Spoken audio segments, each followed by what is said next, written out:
minister. So, but again, I'm Craig Johnson, minister here at the Church of Christ, and again, we're thankful for Tony and his family to make a long trip from Athens, Alabama, with their son Tony. They left the two daughters at home with Cole. But it's been a great week. It's kind of sad. It's almost dwindling down to the end.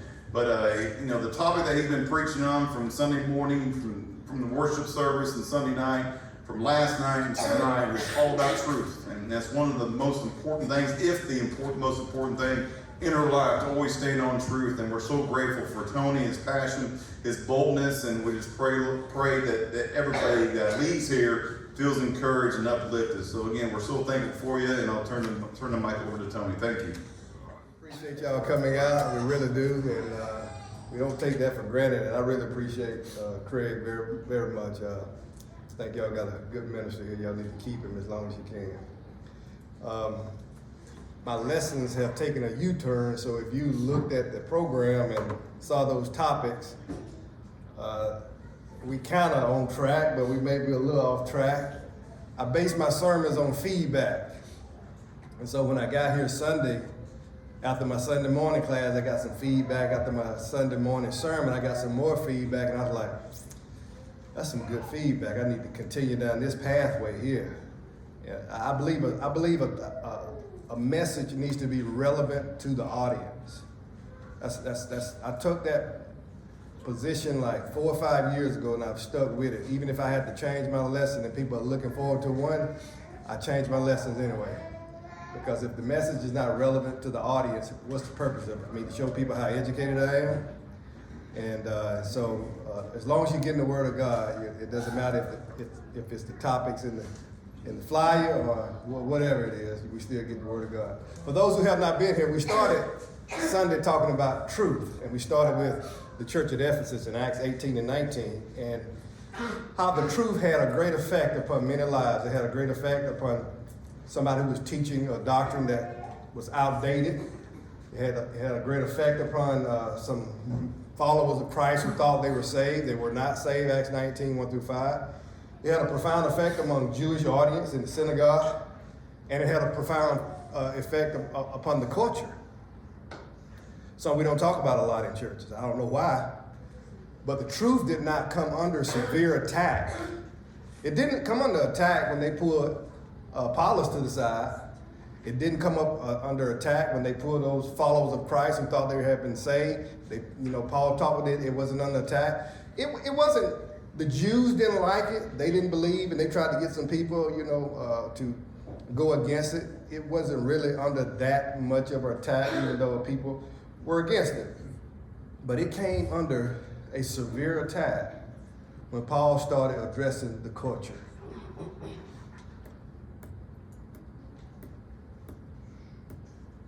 And we don't do that in churches, and I believe we are wrong. And we're going to answer for that. We better wake up. We better wake up and stop all this foolishness talking about, I can't talk about this, and I can't talk about that, and I can't talk about this, and I can't talk about that. A lot of people are losing their soul in this culture because the church is too focused on what goes on inside the church or what another church is doing down the road or in another state. And while we're doing all of that, the outside of culture is going to hell. And our people in politics are leading them to hell from a religious standpoint, and we don't say anything. Nothing.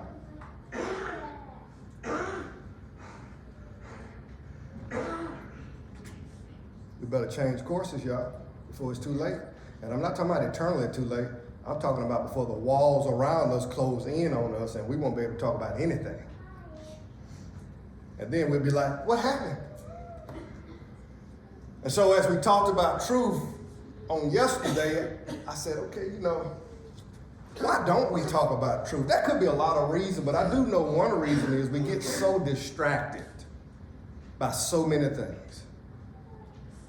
Sometimes as a minister, we can be distracted by issues in the church, trying to keep members on the straight and narrow, trying to grow the church, spiritually speaking, trying to do the work of the church. All those things are good. All those things are necessary. But we can get so distracted about those things, and once again, that we forget about there's a bigger picture at play. When it comes to members standing for the truth, sometimes we get distracted by life. Sometimes we get distracted by the pains of life, the struggles of life, the heartaches of life. And it can be tough. And we all get distracted. And tonight, I want to look at the question, why do we get distracted so easy? Why is it so easy? We see we get distracted and we can't really focus on the truth like we should and give our attention to defending the truth, because as we looked at last night and talked about last night, if you were Job's wife when she was going through her ordeal, do you think at that moment in time in your life you would have been focusing on defending the truth? No.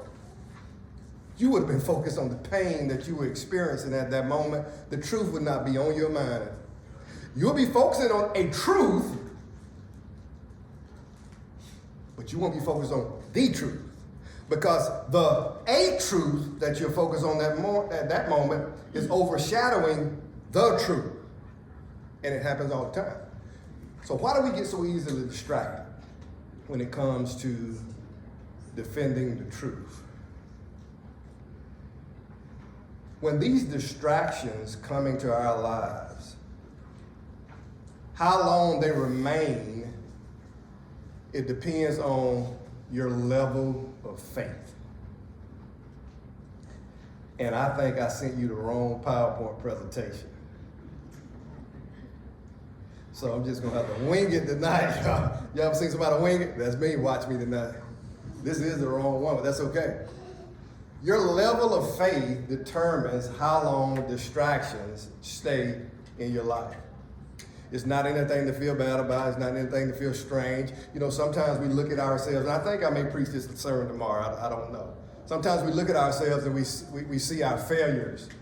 We see our faults, our mistakes. And sometimes we look down upon ourselves and feel bad about ourselves, and we say, well, I'm not worthy to stand for the truth. I'm not worthy to talk about this subject because I've fallen in this area before. If that was anybody unworthy to talk about murder, it was the Apostle Paul. A man who murdered turned around and condemned murder. There's nothing in your life that you have done that disqualifies you from standing on truth. Nothing. And so you got to look at these faults in your life and push those things aside and say, God has cleansed me, God has forgiven me, He has made me qualified through His grace, through His mercy, through His blood to stand on these issues that I may have had problem with in the past. So you're not abnormal. Everybody falls prey to distractions, even the King of Kings, Jesus. In Luke 22, verse 41, He was withdrawn from them about a stone's throw, and He knelt down and prayed, saying, Father, if it is your will, take this cup from me. What cup was He talking about? He was talking about the pain He was about to experience. And we always talk about Jesus, how He laid down His life for us, and He did, but do we talk about the fact that He didn't want to do it?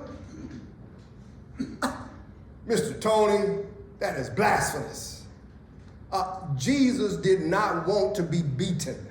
Jesus did not want to be spat upon. He did not want a crown of thorns pushed in His skull, and He did not want nails through His hands and His side and die hanging on a tree. He did not. That's why He is saying to God, take it away. Now, there's a difference in Him not wanting to do it and Him going ahead and do it anyway. That's the sacrifice there. I don't want to do it, but Lord, I'm going to do it anyway. That's the sacrifice. That's what makes the sacrifice so great, knowing that He didn't want to do it, but He pushed through anyway. So He says, Father, take this cup away from me. And the Bible says an angel appeared to him from heaven, strengthening him, and being in agony, distraction. He prayed more earnestly. Then his sweat became like great drops of blood filled with distraction, falling to the ground. Why do you think Jesus had this moment in His life where He knelt down and prayed and his sweat became like drops of blood? Because He was distracted by what He was getting ready to face in life.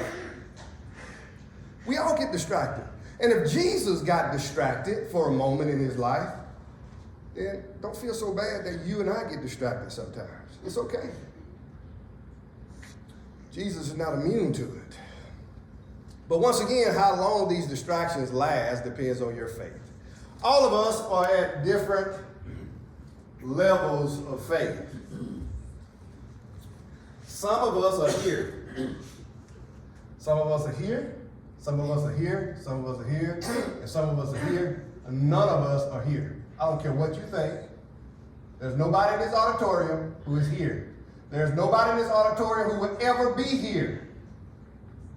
Because to be there means that you have overcome absolutely every weakness on this earth, and you have no problem with sin. And that's not true for nobody. I don't care how long you've been a Christian. Somebody got a problem with something. It may not be as bad as mine, but maybe you don't have a temper like I have to control, but maybe you snappy and sneaky with it. And you get these little snappy comments on the fly. Anybody snappy and sneaky with it? My grandma was like that. She was snappy and sneaky with it. And she'll get snappy and sneaky with it, then turn around and smile. What you gonna do today? Grandma, you just got snappy with me. What you talking about? Paul said, that's not what love is. Paul said, love is not what rude. We got any rude people in here tonight. And so we look at these sins as these great big sins that people do. You know, people do big sins and we focus on those, but there are a little bit of small sins of the attitude that the Bible talks about that we don't realize. Impatience. Did you know being impatient is a sin? Impatient is a sin? I got a problem with being impatient. I go to the grocery store, I'm in and out. I try to go to the grocery store by myself all the time. My wife said, why you ever ask me to go with you? I ain't gonna answer that, Greg.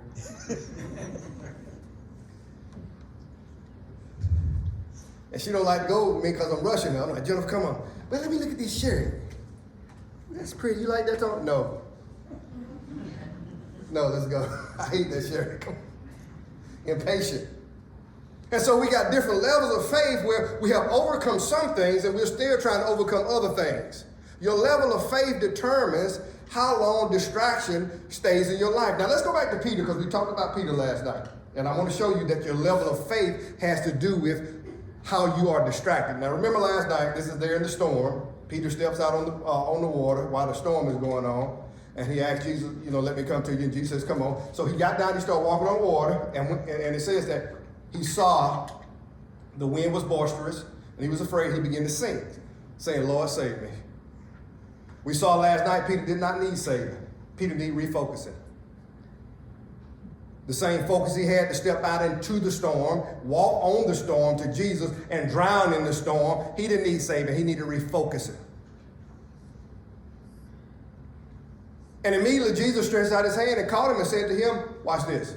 O ye of little faith, why did you doubt? See that? His weakness of doubt was connected to him having little faith. See that? Most things we face in life are connected to how much faith we have.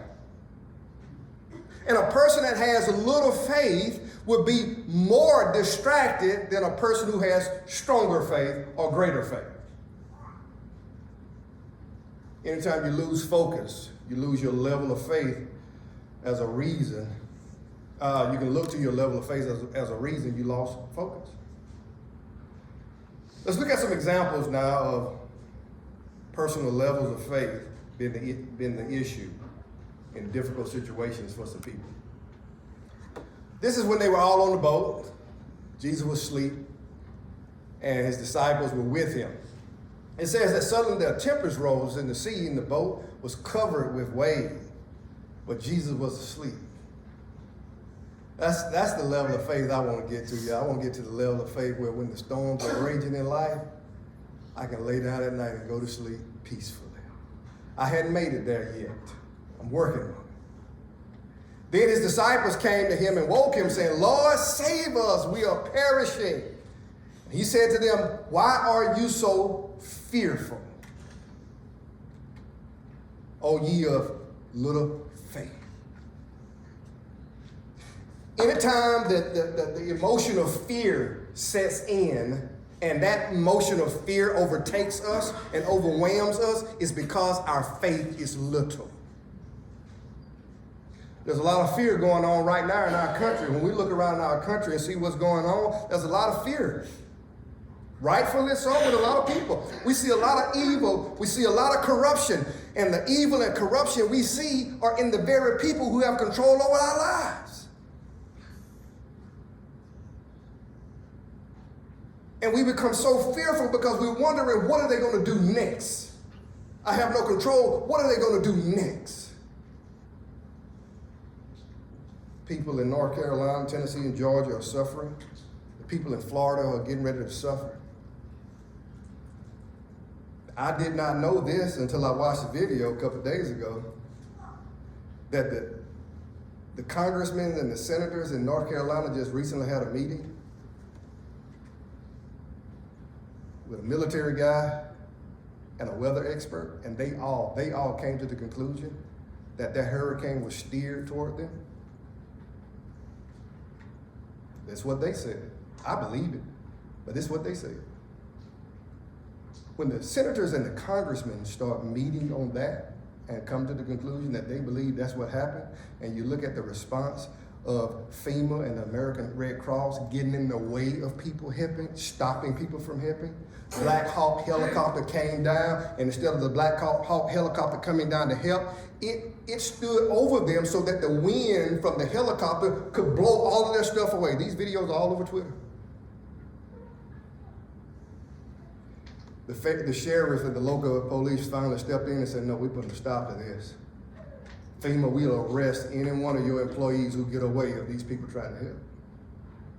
Could you imagine the fear right now going on in those people's lives? They're devastated. They don't know what's going on. All they know is they're not getting help from the very people they're supposed to get help from. And the people who are helping them are the people they did not expect to help them. Thank God for churches. Thank God for churches. Fear can overtake us when our faith is small. What about the feeding of the 5,000? He had already fed the 5,000. They had to feed somebody else, and the disciples had come to the other side. They forgot to bring bread with them. And Jesus said to them, take heed and beware of the leaven of the Pharisees and the Sadducees. And they reasoned among themselves, saying, is it because we have taken no bread? They thought Jesus was talking about them. They came to the wrong assumption. They thought Jesus was condemning them for having no bread. He was talking about the scribes and the Pharisees and the leavening of them, and the Pharisees and the scribes rubbing off on them. And Jesus said, what are y'all talking about? He was aware of what they were saying. And he said, oh, ye of little faith, why do you reason among yourselves because you have brought no bread? Do you not remember the 5 loaves and the 5,000? What does it say? He said, oh, ye of little faith, do you not remember what I did? When you have little faith in life, and sometimes you go through situations in life, maybe with your family, maybe with your job. You made it through tough situations a long time ago. You're living, you're right here, right now, which proves that God has brought you here. By his grace and his mercy, you're here. Not by your own doing, but only by God. You sit here today. And when we have that little faith and we find ourselves in another complicated situation and we don't have the peace we should have and the faith we should have, we have forgotten where God has brought us from. Jesus says, do you not remember when I fed the 5,000? You shouldn't be worried about bread right now because of what I did before. Remember what I did before. And so when we have a small amount of faith, we never stop to remember what God did for us in the past. A lot of times we could be encouraged and have a little bit more peace if we just stop and say, Lord, let me write down everything you've done for me up until this point. And we begin to write and we fill up a one subject, and we go back to Walmart and get a 5 subject, and we fill that up, and we run out of paper, and we realize what God has done for us, and we come to the conclusion, Lord, I ain't worried about a thing. Because the same God you was then is the same God you are now. But when you have small faith, you forget about what he's done in the past. What about healing? Somebody in the crowd asked her and said, "Teacher, I brought my son who has a mute spirit.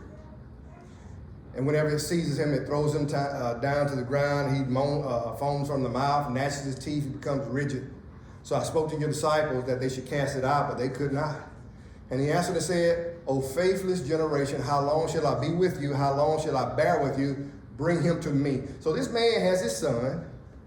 He wants his son healed. He loves his son. He brings his son to Jesus. He said, "Lord, help me. Just help me." Did he truly believe that Jesus could heal his son? What do y'all think? Better wait before you answer. It's a trap. So he brings him to Jesus, or Jesus says, "Bring him to me."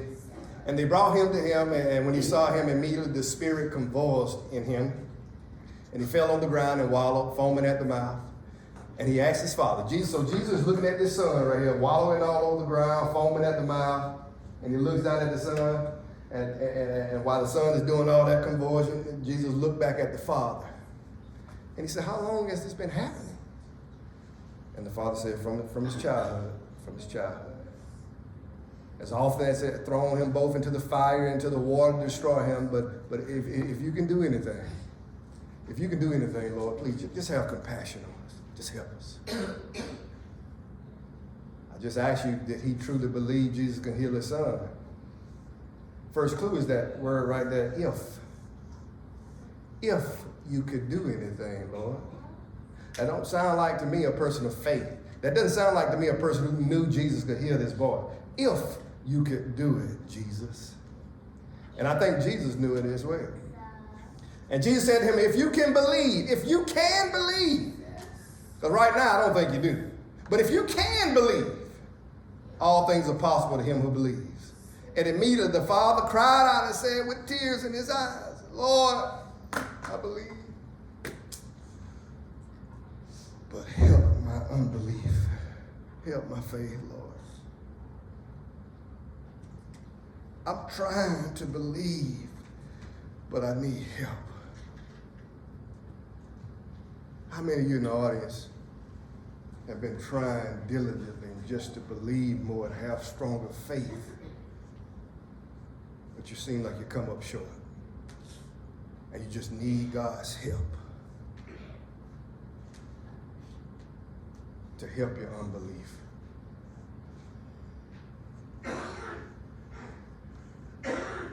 When the faith is small, when the faith is little, unbelief sets in.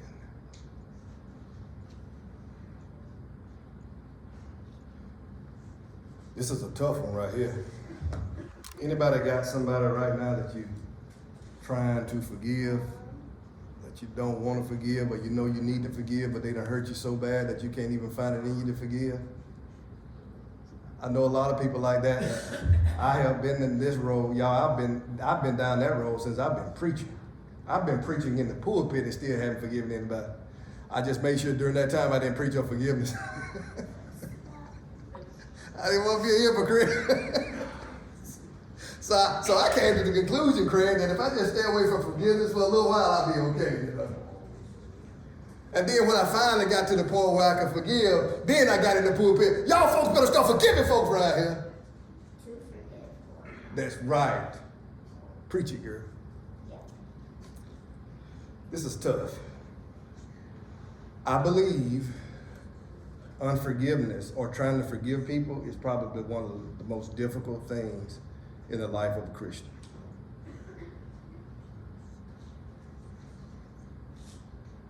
I really do.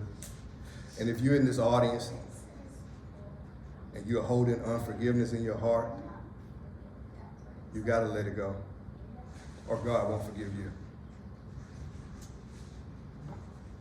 That's what Jesus said. Matthew 18. Jesus said, if you want to be perfect, if you want to be complete, you forgive just like your Father forgave you.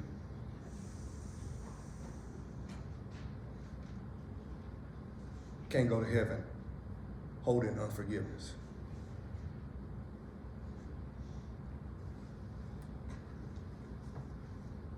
Then he said to his disciples, it's impossible that no offenses should come, but woe to them through whom they do come. It would be better for him if a millstone was hung around his neck, and he was thrown into the sea, that he should offend one of these little ones. Take heed of yourself, to yourself. If your brother sins against you, rebuke him, and if he repents, forgive him. And if he sins against you 7 times in a day, and 7 times in a day he returns and says, I'm sorry, forgive him. We don't do that. Even though this is a direct command from Jesus, we don't do that. If someone sins against us or hurts us, we may give them a second chance. If they sin against us that second time, it's over with. We're not even going to give them a chance to do it the 3rd or 4th time. Because about that 4th or 5th time, in our mind, we conclude it's intentional.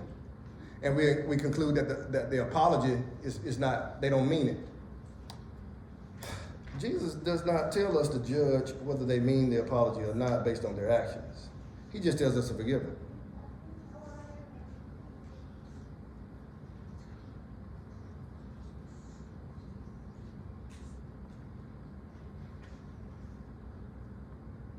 It's a hard thing to do. And the reason I know it's hard is not only because it's hard for me. I know the apostle's response.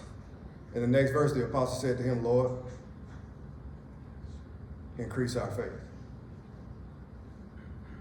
Because we can't follow through with what you're just telling us with the level of faith we have right now. The level of faith we have right now doesn't give us the strength to let someone hurt us over and over and over again and continue to forgive them. The level of faith I have right now, Jesus won't allow me to do that. So would you please help me increase my faith? Whether or not we can forgive people is directly related to how small or how great our faith is. You see how the level of faith is connected with everything?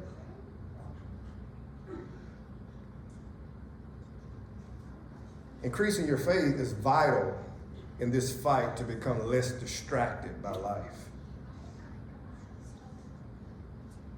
And it's your personal responsibility to grow in that area. You can't sit around and wait on God to do it for you. I know people right now who say that God gives them their faith. I'm not going to argue with anybody. There's a verse in Romans chapter 12, verse number 3 says, God give faith by measure, even though I don't believe it's talking about personal faith. I believe it's talking about the gifts that he gave based on a person's faith, measure of faith that they had. Either way, I could be wrong. It doesn't matter.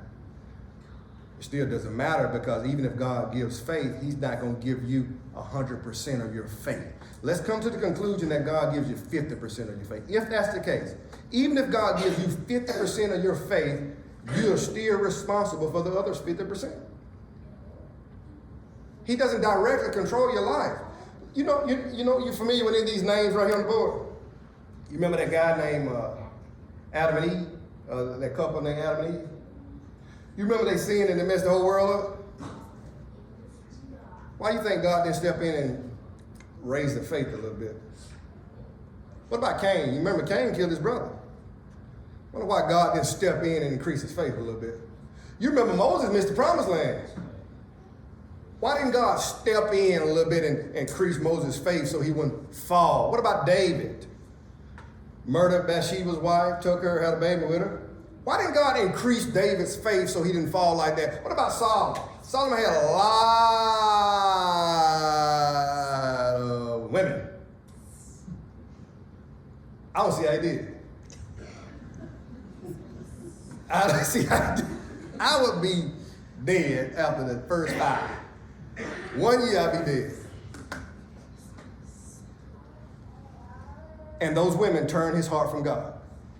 Why didn't God step in and increase his faith? What about Judah? Judah betrayed Jesus. Why didn't God step in and increase his faith? What about Peter? Peter denied Jesus 3 times. Why didn't God step in and increase his faith? The reason why is because God will never directly take control of your life and make you live the way he wants you to live. God gives you free will, and he expects you to use that free will and personal responsibility to do what is necessary to grow. And when our faith is weak, it's because we're not doing what is necessary to grow.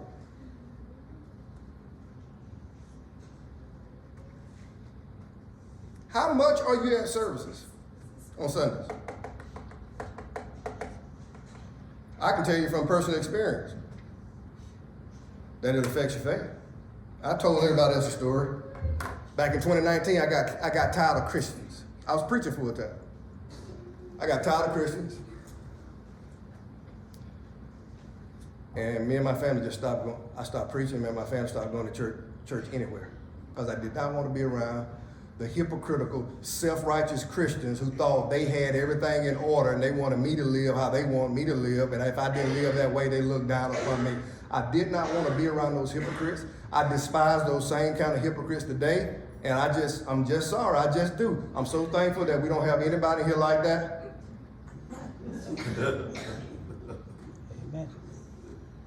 We all better come to the conclusion that the church is a hospital for the sick, and we all are sick and we need Jesus. Amen. That's the church. And so we stopped going anywhere, and I thought that would kind of give me the encouragement that I need. So 6 months went by, a year went by, a year and a half went by, and my faith did just like that. And we worship at the house every single Sunday. We never missed a Sunday, worshiping, singing together, just my family, and going through a Bible lesson. I was dying. I said, Jennifer, we got to find a church. And we searched and finally found one.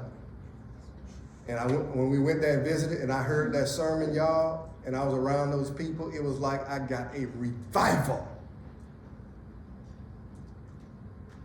And my faith has been revived ever since then, and that's been almost 2 years now.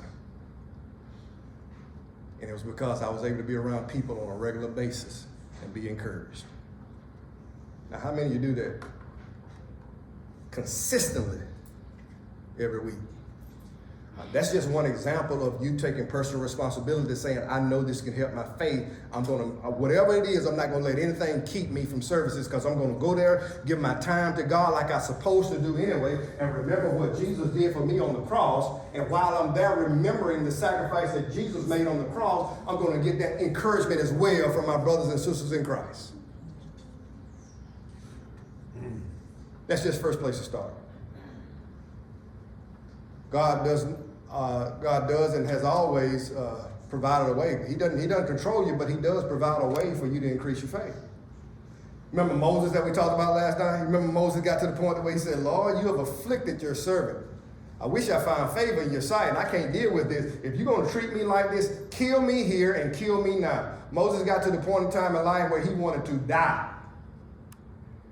Did God go in and take his faith and increase his faith? Absolutely not. But you know what God did do? Watch this, next verse. So the Lord said to Moses, gather me 70 men of the children of Israel. The elders of Israel, whom you know to be the elders of the people and officers over them, and bring them to the tabernacle of the meeting, that they may, this is a beautiful phrase right here, that they may stand there with you. Well, I'm telling you something. You know, one of the most encouraging things when you come to church service every week, you got people standing there with you in this fight of us trying to get to heaven. Amen. And the Lord said, then I will come down, I will talk with you there, and I will take the spirit that is upon you. Isn't that amazing? Moses was broken. God told Moses, I'm going to take the spirit that's upon you, and I'm going to put that same spirit on them. Why would God take the spirit of a broken man and put that same spirit on someone else? I could be wrong about this, but many times I think we're not as weak as we think we are. We're not as broken as we think we are. The fight is in us. The spirit to do what we're supposed to do is in us. It just simply needs to be revived. Moses still had value. And God took the value of Moses and put that value on other people. And he says, so they can bear the burden of the people with you. You see how God is dealing with Moses' faith? God is encouraging and trying to increase Moses' faith by bringing other people around him to build him up. That's what we should be doing as the church, not attacking each other, not trying to judge everybody's life like we are the judge and the dictator of religion, but we should be encouraging each other. Even people who fall prey to sin, we should be pulling them to us, hugging them, saying it's going to be all right, you're going to beat this, and we're going to help you. Not, oh my goodness, I can't believe you did that, get out of here.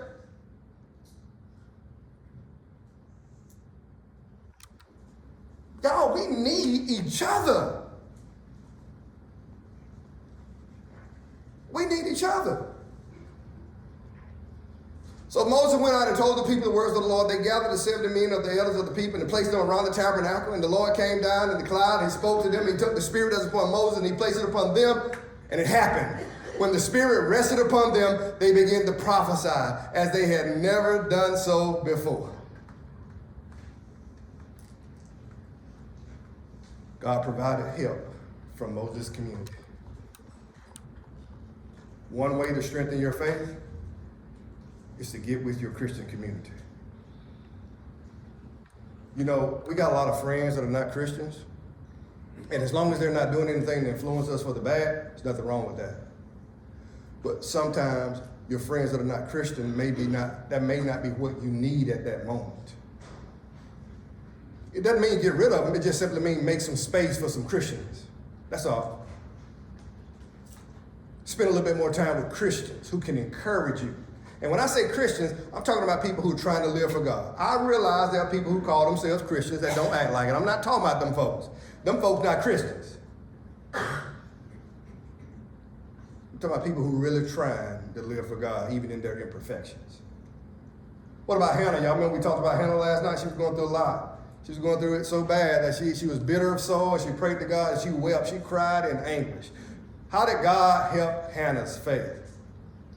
Verse 13 goes on and said, now Hannah spoke in her heart, and only her lips moved, but her voice was not heard, and therefore Eli thought that she was drunk. I've always found this to be funny. You know, people will come to a conclusion about you just looking at you, and they don't even know you. They will accuse you of something. They don't even know what it is. They just make up something because in their mind, you just look like you're doing that, or you look like you're saying that. Hannah was not drunk. She was talking to the Lord, and Eli accused her of being drunk. That's the funniest thing I've ever heard. So Eli said to her, well, one thing I like about Eli, he didn't go around telling everybody she was drunk.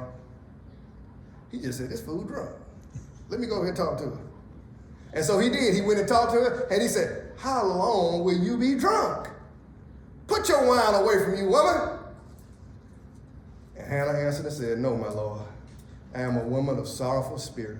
I have drunk neither wine nor intoxicating drink, but I have poured my soul out to the Lord. Do not consider your maidservant a wicked woman, for out of the abundance of my complaint and grief I have spoken unto now. And Eli answered and said to her, go in peace.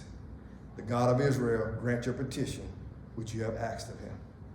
And she said, let your maidservant find favor in your sight. So the woman went away. She went away, she ate, she had not been eaten, and her face was no longer sad. You see, in that moment, Hannah's faith increased. And God helped her. How did God help Hannah's faith? God helped Hannah's faith through encouraging words from somebody else. This is like a dual responsibility here. One of the reasons we come to church service is so we can be encouraged by the words of others. But also, if we know that words encourage others and lift their faith, then as a Christian, we should be doing more of that encouraging to other people. My grandmama used to say, if you can't say anything good about somebody, don't say anything at all. And if you can say something good about them, go tell them. Go tell them. God has always provided the way for his followers, and he has a way for you as well. The only question is, will you do what it takes to follow that way? I know it gets hard. I know we get distracted easy. I understand that we wish it could be easier, but it would never be easier, and it stopped being easy in Genesis chapter 3. And the serpent knew it. He knew it. That's why he tried to convince Adam and Eve to do what they did, to rebel against God, because he wanted life for you and I to be painful, to be difficult, to be distracting.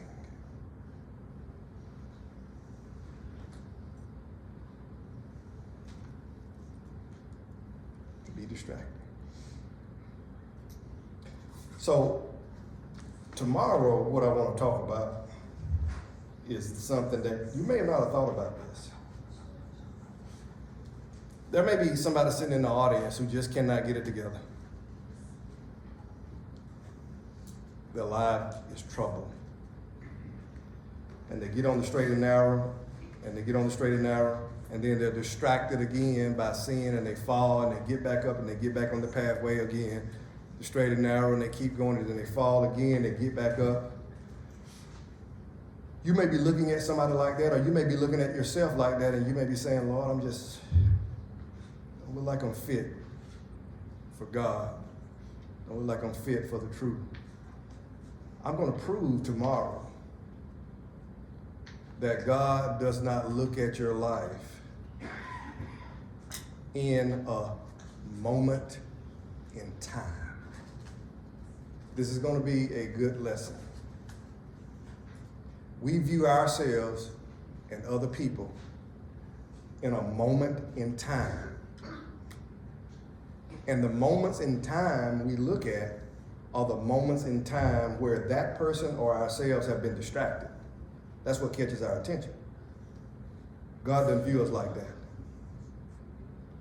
And because God doesn't view us like that, the way God views us should give you some encouragement. And I'm going to show you tomorrow how God truly views you, and I bet you it's different from the way you view yourself. Hoping from these lessons, Monday, Tuesday, and Wednesday, that I can encourage you and build your faith up enough to where you can get refocused on the truth and how important it is to stand on this. Because I've learned that a lot of times it's not, we don't know what we should do. We know it. It's just finding a way to do it. Getting over the obstacles. And that's what I'm trying to accomplish these 3 days. If you're here tonight and you got some things on your mind that have been bothering you, have been affecting your focus on God, your focus on truth, maybe you got some unforgiveness that you need help with, that you need praying for. Maybe you need to give your life to God and become his child. We can help you with all of that. That's why we're here.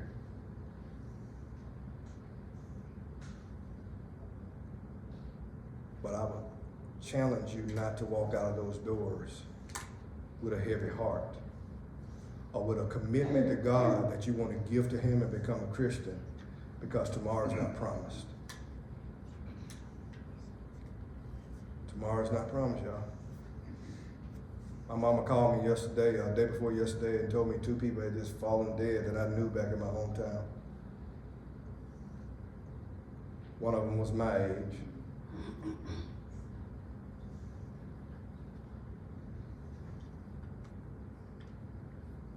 Thousands of people are dead in North Carolina just like that.